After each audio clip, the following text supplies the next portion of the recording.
This week we read 2 parshas to finish the book of Numbers. Next week we'll start the book of Deuteronomy. The second of the 2 parshas is called Masei, and it's about the journeys. It begins with a list of all the places that the Jewish people encamped after they came out of Egypt. On their way to the Promised Land, they encamp in 42 different places, each of which is spoken about in this week's Torah portion. The Torah commentator Rashi teaches us that one of the reasons why we hear about all the places is because there was something that the Jewish people learnt each stop along the way. Maybe we can think about that as our lives. Our lives are a journey. We're born, we live, we grow, we die, and we go into the next world. But it's not about the destination. It's not about getting to the Promised Land. On Seder night, we have a prayer that we say, a song that we sing called Dayenu. It would have been enough. It would have been enough if God had taken us out of Egypt, it would have been enough. If God had given us the Torah, it would have been enough. Each step along the way, it would have been enough. What are we to learn about our life journeys?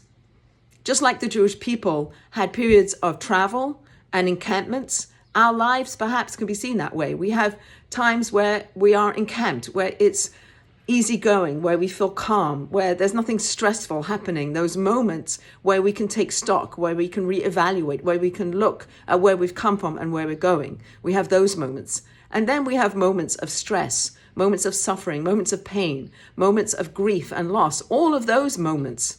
And what do we do with those? How do we manage and bring ourselves through those times? Because those are the times where we're pushed out of our comfort zone, where we're forced to grow, we're forced to grapple with faith in God, we're forced to grapple with how to move forward, how to keep going.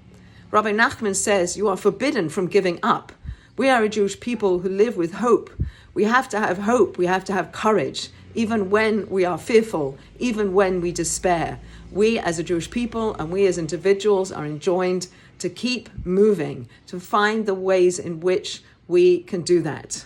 So when we look at the journeys of the Jewish people and we look at the journeys of our own lives, periods of calm and then periods of pain and suffering and difficulties, and we look back, have we done all that we can do? Are we working on ourselves? Are we trying to be better? Are we trying to grow and share and be compassionate and be kind and be good to each other?